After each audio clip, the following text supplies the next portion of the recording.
Hello, and welcome all of you to this session. You know, I had my first conversation with Vishwas sir last night, and since then I have been working out a problem how to introduce a writer like him. One pithy way of putting it would be to describe him as every publisher's delight. Sir, I'm reminded of an anecdote in my life. A UK-based academic told me, Sampad, people in India don't read books. She based this argument on numbers, the copies which were being sold by Indian writers in English. So I had to inform her that if you just take a look at our writers writing in our Indian languages, in our vernacular languages, you might have a different opinion. So, sir, I think a pithy way to describe you would be a publisher's delight. You have been so popular with readers that I think that one day, I'm sure, and that day is not very far off, in terms of popularity and reach and appeal, we'll think of Sarat Chandra and then we'll think of you.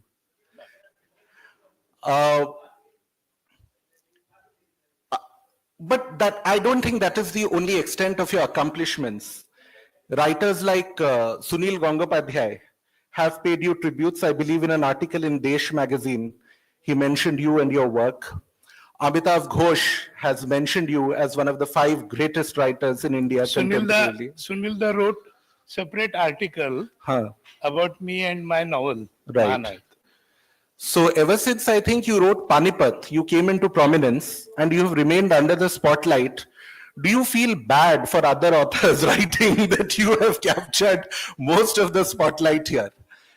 But the good thing today also is that we are discussing a work of historical fiction that you have authored on Mahanayak. You know, sir, historians have been a distressed lot recently. They feel persecuted. They feel that they are under assault by misinformation, by propaganda, by Bollywood, and so many other things. But I look at this entire situation a little differently. I think we had too much reverence for our leaders, so much so that we were rendered comatose by the subject of history. We were not debating, we were not arguing, and most importantly, we were not comparing the leaders of our freedom movement. I think with this book, you give us a chance to not just examine Subhash Chandra Bose, Mahanayak in your book, but you also give us a chance to draw contrasts with other figures, other great figures at the same time. So, can you draw the audience into this discussion here today by giving us an anecdote that can draw stark contrast between, let's say, Bose and Nehru?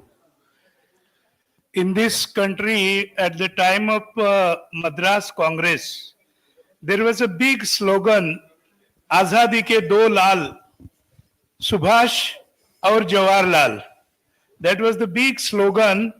And afterwards, there was a kind of rift and all other.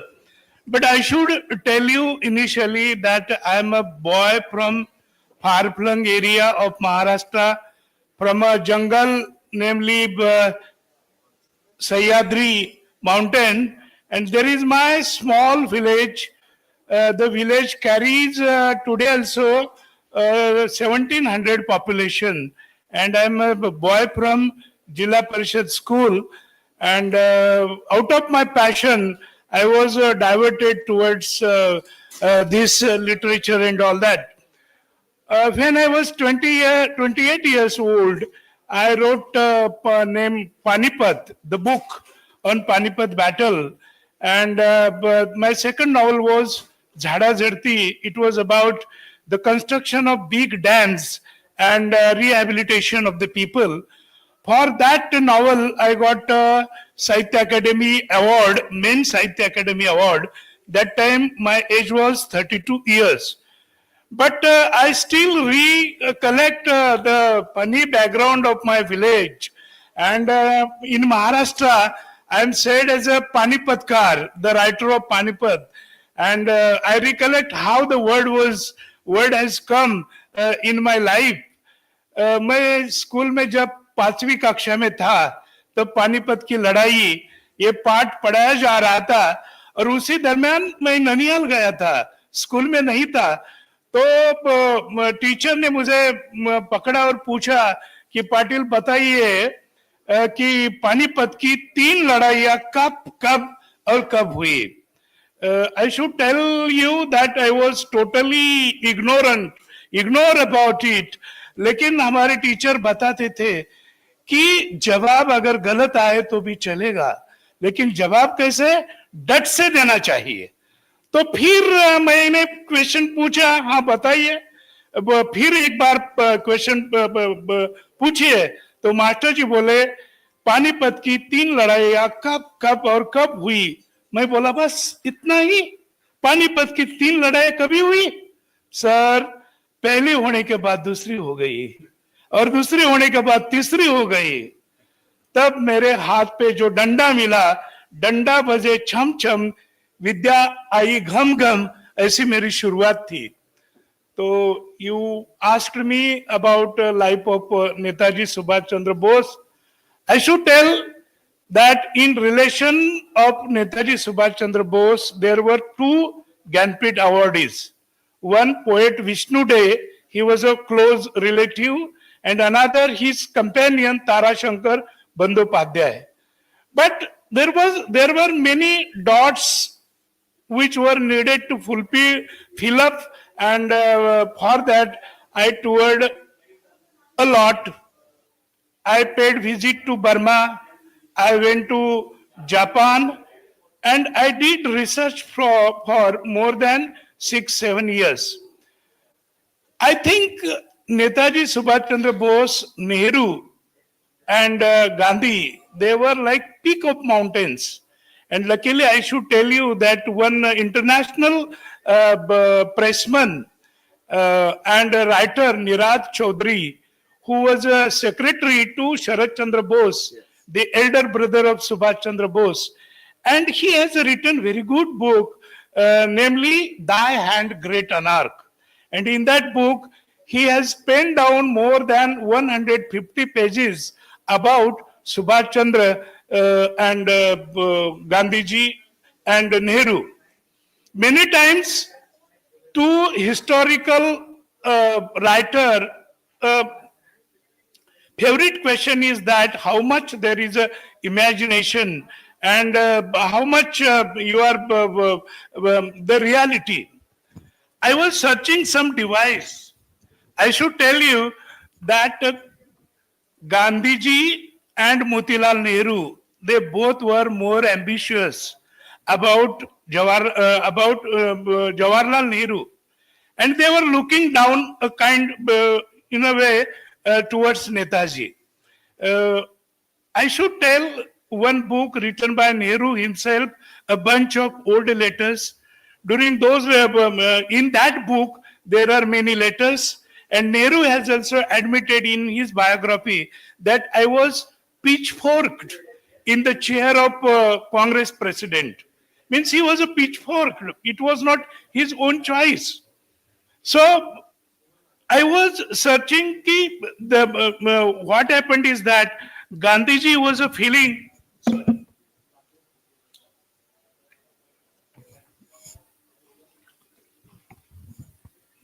There was one youth congress in Indian National Congress, and Subhash Babu and Pandit Nehru, They got such a mammoth support of youngsters, wherein Bhagat Singh, Sukhdev was also there. Many youngsters, they were backing and boosting Subhash Bose and Pandit Jawaharlal Nehru. That's why Gandhiji was anxious about running the Congress. And one should admit, though Gandhiji was a big soul, he was a sort of dictator in his life. Gandhiji was a feeling the Congress should run as I say and as per my wish. And that was the point of contention.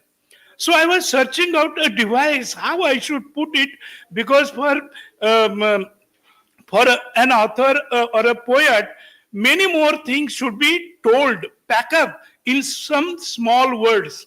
And I was searching device, and I got in a correspondence of Gandhiji, there was a letter that when Bapu was staying in Porbandar, he was fond of circus.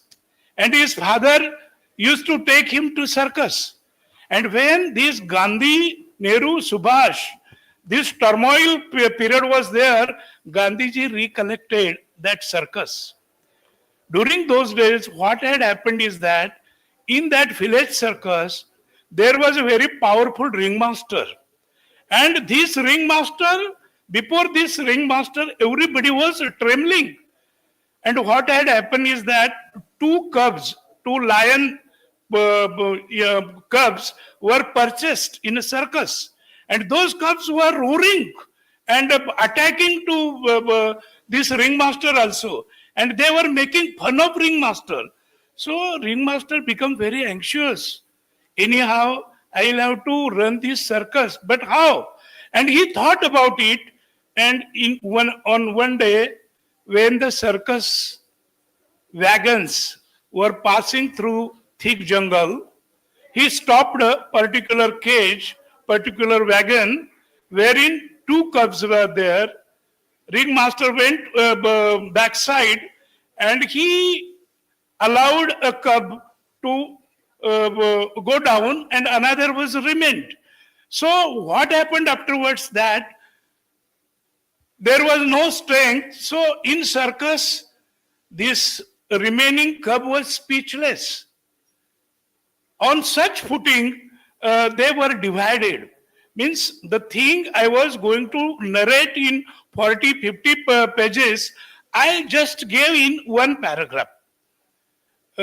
I think when Gandhiji expelled Subhash Chandra Bose, though he was elected president of Indian National Congress, though he was a defeated Gandhiji's candidate Sitaramaiah by 200 votes, means in around total voting was 2500, and even in United Province, where Nehru was coming, where from, then many big leaders were coming.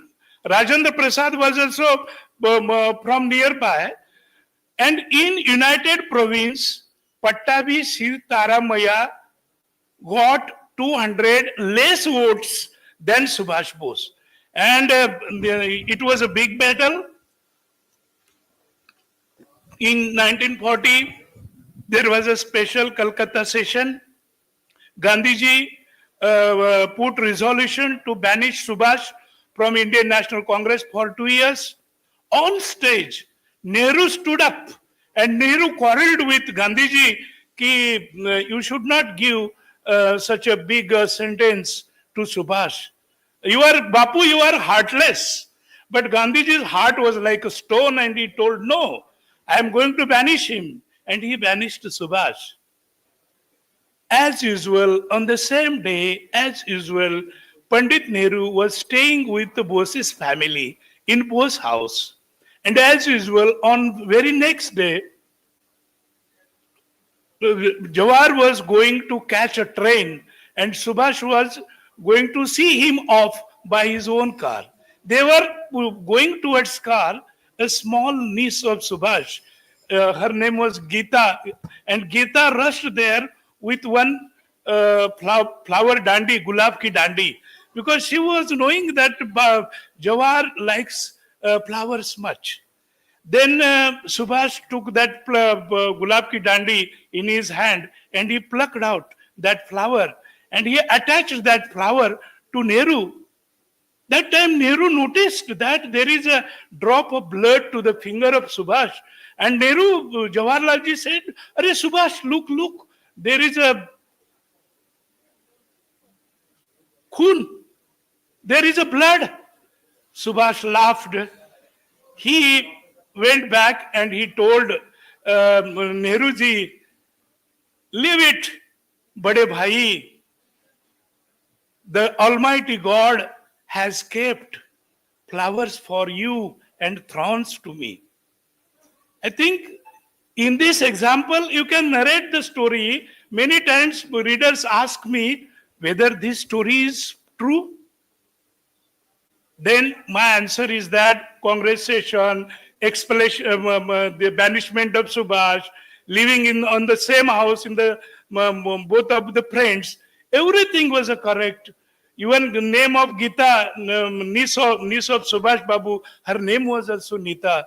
And only what I did is that I took a gulab ki dandi and I put in the hand of that Gita, and then further incident had happened. I can't disagree with you, sir. There were certain sides to the Mahatma, and one of them was he was an autocrat in some ways. No, he was autocrat. So, Soilabala Das, who is a very well-known figure here, the daughter of Madhusudan Das, has also written in her memoirs that when she was wearing a very expensive sari and she met the Mahatma for the first time, he immediately said, "Take off that sari and give it to me." And she said, "No, I won't." He said, "You have to sacrifice." She said, "I'm ready to sacrifice a lot of things. I don't want to sacrifice this sari." So there was an autocratic side to the Mahatma.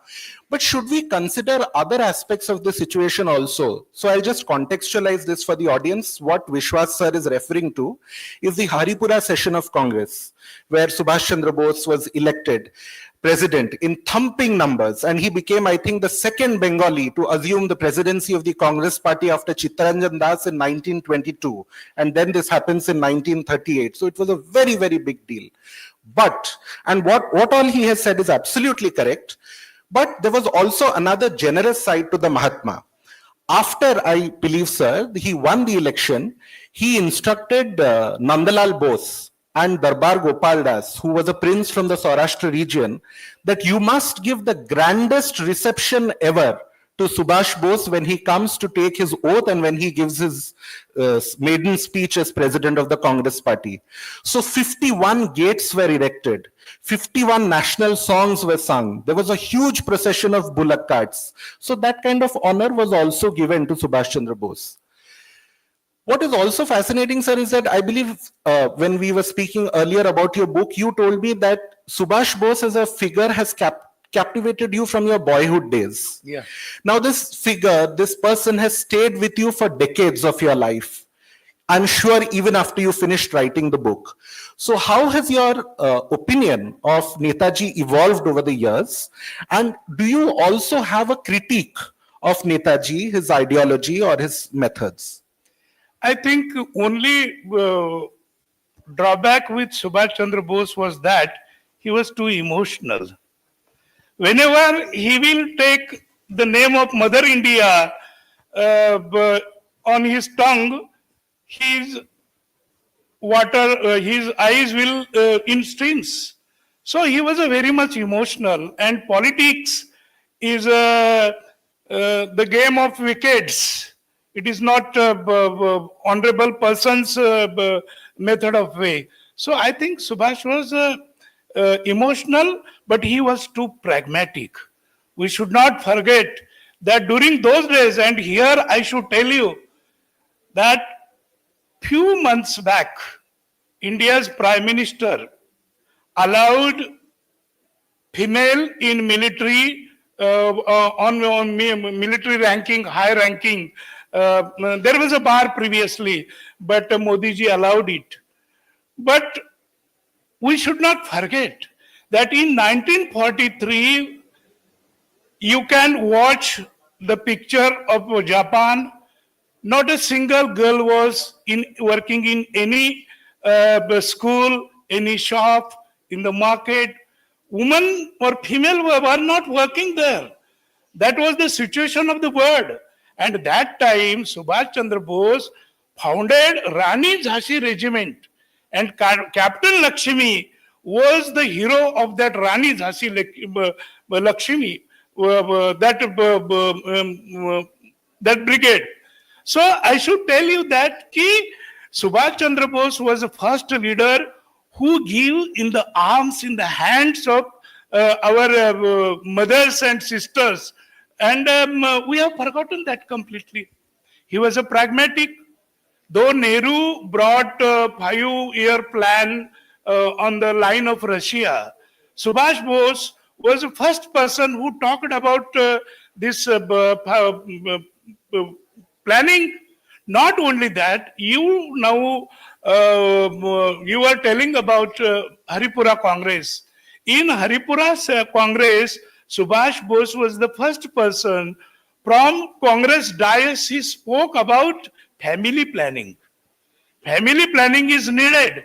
Then he was working, or he was very enthusiastic or boosting for one script only, that is Roman script for whole India. So there were many things. Again, we are on agreement as far as this point is concerned that in politics you cannot afford to be emotional. But I believe, sir, sometimes it also helped Netaji, this emotional side, because Yeah, when he definitely, went and definitely. spoke with foreign leaders, I believe you have an anecdote about the Japanese Prime Minister Yeah, and yeah, Subhash yeah, Bose's yeah, meeting. yeah, yeah, So yeah. please share that anecdote. Yeah, many times Netaji's emotions worked out also. Many years I was asking history when Netaji Bose went to Japan, who was along with me, along with him. So history was telling me that except his clothes, nobody was there. And then why Japan gave such a great help to Netaji? There was 3 division army which was offered to Netaji by Japanese. One division is of 20,000. So 60,000 people, Japanese, were working, were marching towards Impal and Kohima under tricolor. कदम कदम बढ़ाए जा खुशी के गीत गाए जा ए जिंदगी है कौम की तू कौम पे लुटाए जा those were the songs and his emotions worked. First, in 1997, I visited Japan and I was searching the answer of this question why Japanese helped Subhash Bose so much. As an participant country, they helped him.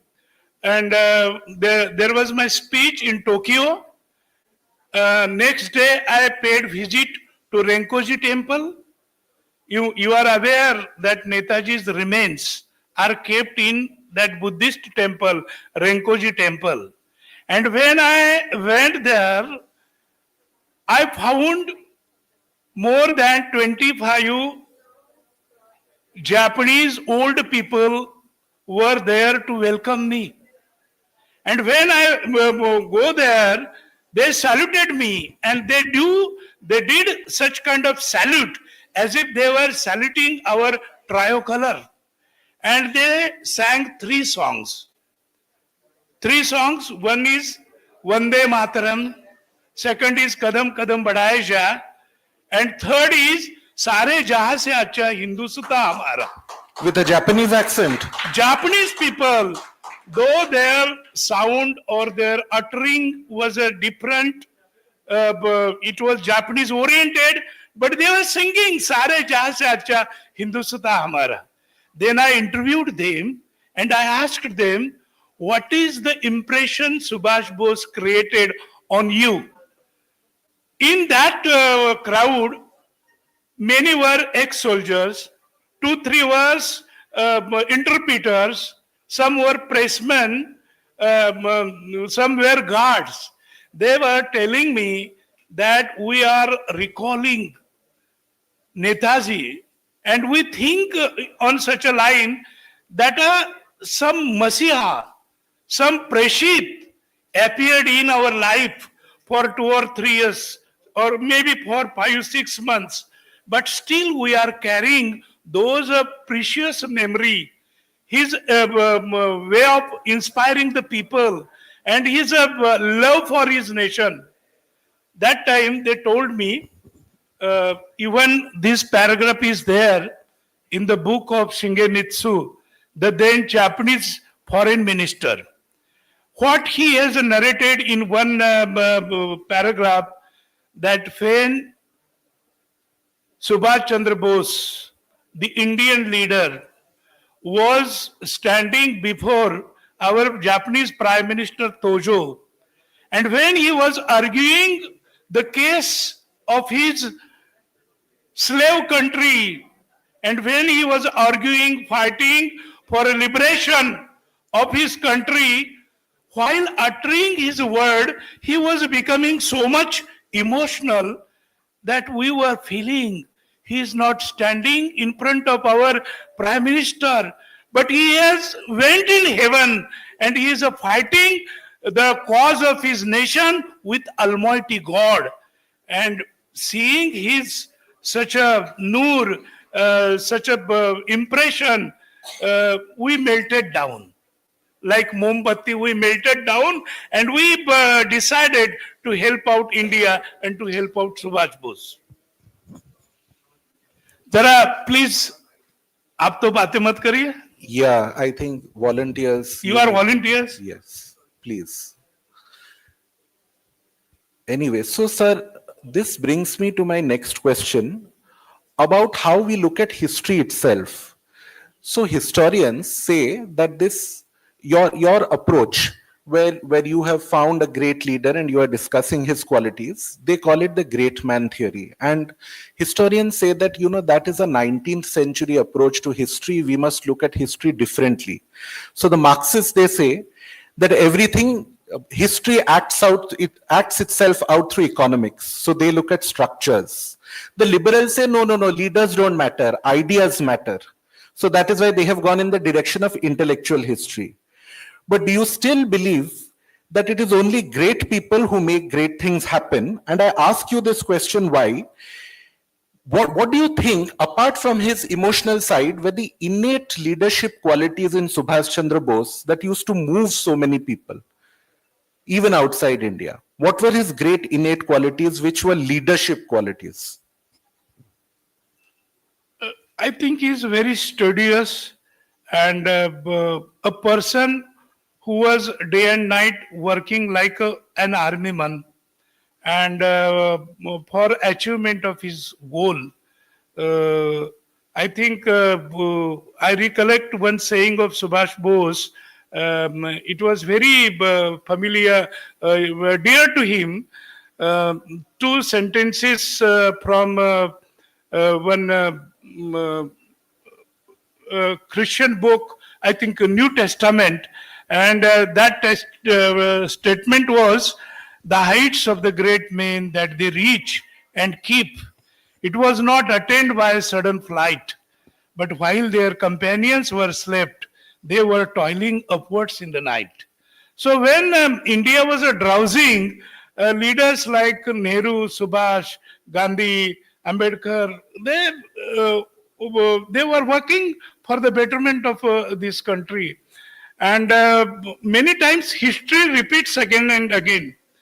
Sometime a new wave will come with some cause. You can recollect the days of emergency. There was a big high-handedness everywhere. Therefore, there was a big cause, and because of that, there was a Janata Party and all that. I think individual or powerful individual, powerful organization, or powerful cause, 2-3 aspects are revolving around again and again. So you can recollect the coming of Modi ji on the chair of Prime Minister. He, as an individual, he created a kind of wave. Now we can go in details whether it was a good or bad for history, that apart. But there are 3 devices: individual, organization, or some cause. So what about timing? You mentioned Narendra Modi. I had an interesting discussion where somebody told me that perhaps Modi ji was also very successful because he met the moment. Great or influential leaders, let us say, need to meet the moment. Maybe Modi would not have been prime minister had he run in 2004 or 2009, but 2014 was his moment. So, in that sense, did Subhash Chandra Bose meet his moment? What moment was that? And what did he do? I'm asking this because you have a galaxy of leaders. Just imagine the freedom movement. You have Ambedkar, you have Patel. Ambedkar, great constitutionalist, highly educated economist. You have Patel, great organizer. You have Mahatma Gandhi with an ability to sway the masses. You have Nehru making elegant speeches. So what does Subhash Chandra Bose bring amongst this galaxy of leaders? I think many researchers also did research on this line that whatever Subhash Bose took step, that step was followed by Gandhi after a gap of 2 years. Subhash was calling for complete severing with British people from 1938, from Haripura Congress. We should not connect, we should sever completely with the British Raj. And that Karo ya Maro, that slogan was accepted by Gandhiji in 1942. Even after Chauri Chaura in 1930 movement, everywhere we will notice the parallel lines between these two great leaders. So this reminds me that it was Ambedkar who actually said that independence was brought to India more by Subhash Chandra Bose than by the efforts of Gandhi. In the same vein, Subhash Bose also had its own opponents. For example, Vallabhbhai Patel was probably not disposed to like him as but such. I should tell you that we did a defeat of Subhash Chandra Bose after his death, after his disappearance in India. Today we are saying some Gumnami Baba and all that. Yes. We are forgetting in 1931 in front of Gandhiji, Subhash attacked all these Bua Baji, Bua ashrams and all that. And you are now conceiving Subhash in the name of, in the robe of Gumnami Baba. I think Subhash was a Agni Putra. We should consider the coming of Napoleon Bonaparte. Though Napoleon Bonaparte was banished by many superpowers of the world, when he released himself and when he reached on the bank of France, lakhs of people followed him. Chalo Paris, to Paris, to Paris. On the same land, had Subhash Chandra Bose appeared in this land, then he would have been the finest leader, great leader, and it was very difficult to contest against him. Means he was a pure soul, and because of Azad in the Fauj, everybody was aware about his great deeds and all that. So I think Subhash was a Agni Putra. Had he come here after watching the poverty and problems of this country, he would not have allowed himself to remain idle, and that too in some Gumnami Baba. So I think we have done defeat of Subhash's character, Subhash's gospels, his ideas in some 5-6 years. I think in the quest of searching what should I say, किताबों की बिक्री ज्यादा होनी चाहिए. On this line they wrote some Gumnami Baba theory, etc., etc. But there is evidence that Gumnami Baba, the real Gumnami Baba from that place, he was arrested in a murder case. Those evidence, that evidence is also there. So talking about our own attitude to Netaji, would it be fair to say that while we have embraced his personality, his courage is indisputable, everybody agrees about that, we are a little uncomfortable when it comes to his ideas, especially his commitment to secularism and socialism. Is that a contradiction amongst us that we are not able to embrace the whole of Subhash Chandra Bose, his commitment to secularism, his commitment to socialism, his courage, all sides to him? Yeah, he was and we should not forget that for Tripuri Congress, all communist leaders and all socialist leaders supported Subhash against Gandhiji.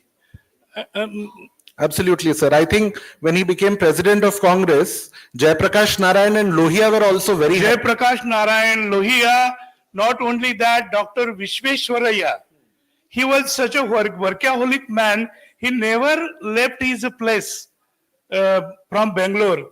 But for Subhash Babu's 2-3 meetings, he visited Delhi and he was a great supporter.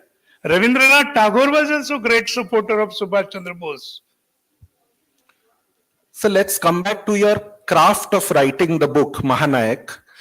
You have given us a couple of examples about the extraordinary days you had as a researcher. You have retraced Subhash Bose's steps. You went to Japan. You spoke with people there. But what were the ordinary days for you as a researcher like? Which archives would you visit? How many hours would you? Because you are also in the Indian Administrative Service. So how do you set apart time for your research? What are your ordinary days of a researcher like? Now this, my Mahanayak is available in 14 Indian languages. 20 years back, it appeared in Oriya also, and including Bangla, in all languages, the book is there. But I did a good research. I consulted more than 25 Japanese book. I arranged Japanese translations, workable translations. Even I went through all the books written by Subhash Babu's friends, even foes also, and the persons who joined in his movement. I think more than 35 Bangla books I managed to translate in Marathi or in English or in Hindi. And I visited all big libraries of Delhi, Pune, Mumbai, and I consulted Japanese great library also. Okay, so we have an interesting nugget of But information. important thing is that I am so much lucky that during those days I meet half of the cabinet of Subhash Bose. I have discussed Captain Lakshmi for I think 7-8 times. Netaji's daughter also, Anita. She came all through from Germany, and she also loves my book Netaji so much. And through she released this our Gujarati edition. I was in a good company, means I was a good friend of Colonel Dhillon also, the man of Lal Killa. So luckily I got association, very good rapport with the half of the cabinet of Netaji Subhash Bose. So I think you shared with us another interesting nugget. So there was certain material on Netaji which was in Japanese, which you arranged to be translated into English, and then you referred to those. So what an interesting process. And then when you wrote the book, your book is getting translated, Mahanayak is getting translated into 14 languages. Yeah. Now you have devoted years of your life to researching and writing this book, and then you hand it over to a translator. So, what kind of negotiations does that process involve? What has been your relationship with your translators I like? think handing over a book to translation is like handing our child in the hand of Masi, auntie, the sister of our mother. She should take care as if it is her child. And if she is what should I say? If she pays that much attention and she offers that much love, then there won't be any problem.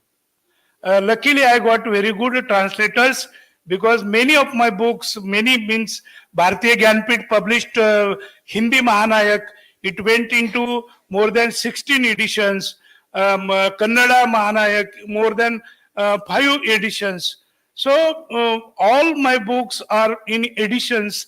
That means my brothers, translator, they have done a good job. Yes, but when you hand one of your books over for translation, do you ever discuss a mandate? So I'm asking this in the context of one anecdote, which I was telling you earlier, that when Sunil Gangopadhyay Yeah, handed over Sei Samaya for translation, yeah. he told his translator, "Don't even show me what you do. Just do it and publish it." So are you as generous, No, or no, do you discuss a... but I should tell very good example of Sunil Gangopadhyay.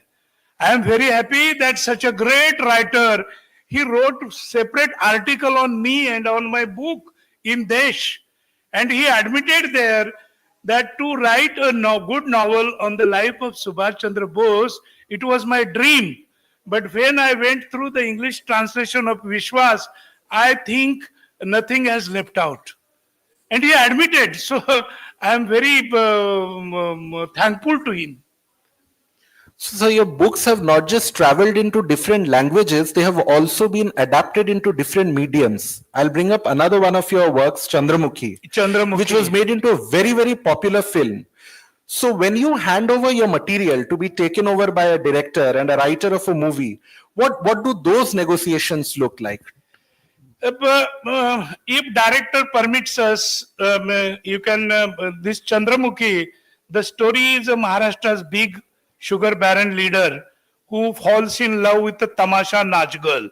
That was the story, and it has become very popular in Marathi. But director was not knowing those Tamasha theaters and small places. So I took him and I visited and I showed him all those places. So I think if there is a good rapport between script writer, original writer, and director, it works out well. Right. I think this is a point where we should also allow members in the audience to ask you questions if they have any. So I'll invite you, people seated here, if you have any questions for our guest here today.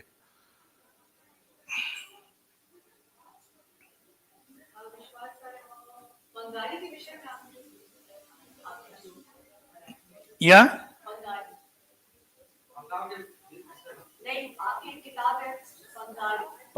Pangari. Bangari? I don't recollect Bangari. Pangira, Pangira. Pangira is the village story. Yeah. Pangira.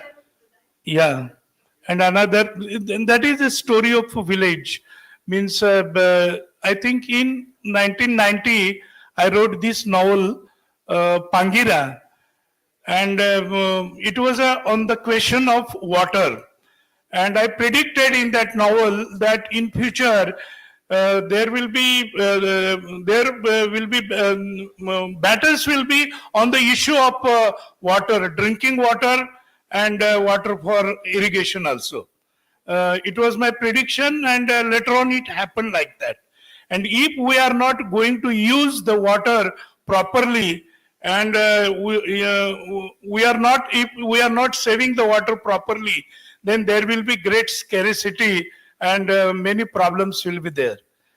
Another novel I wrote that is about Zhada Jharti, the construction of big dams and plight of the people from one region to another region. They go with their gods and with their customs, and how they face difficulties in new area. That was the subject for which I got Sahitya Academy Award. I believe we have one more question. Yes, please, sir, you. Well-known writer of historical fiction. I'm curious, which are some of the novels written in your own language and in other languages which you have admired or which might have inspired you?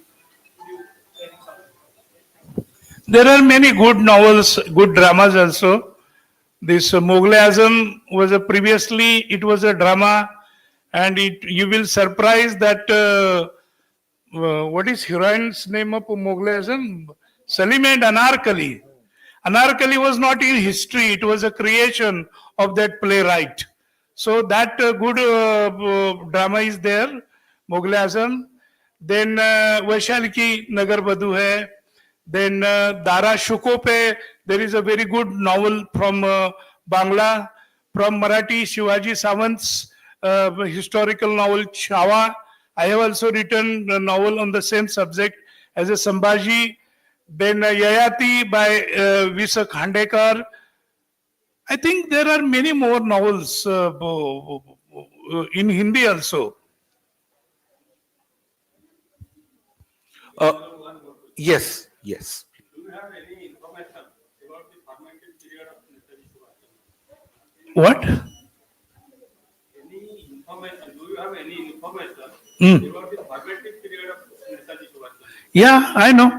What is that? So that is his life in the Cuttack and his life in this area, Ravinshaw College and all that. So I have went through it, and 25, 30 years back I visited Cuttack. It is, everything is there. The story of Janki Babu, Jankinath Bose, everything is there. Means we discussed about his latter life, but initial life, all things are there. one last question to point out. So Shivaji का सबसे बड़ा slogan है जो मुझे प्रश्न आवाज आते हैं। Gandhi ji was not agreeing to it. So what is your thought process at that time? Was it required, not required? What is your point of view? One British Prime Minister has also admitted that we leave India because of Subhash Chandra Bose more than Gandhiji. Are you referring to Attlee? Attlee openly admitted, he was interviewed and he has written also, because of the pressure created by Subhash Bose in the battle of Imphal, Kohima and all that, we left India. So we can bring this session to a close. Thank you very much, Vishwas sir, for patiently handling our questions. Thank you, audience members. Kalinga Literature Festival, thank you so much. Thank you so much, sir, for the enlightening discussion. Your insights were truly invaluable. As a token of appreciation, I invite Swami Prakash Chaudhary of KLF to present scarves to our esteemed guests.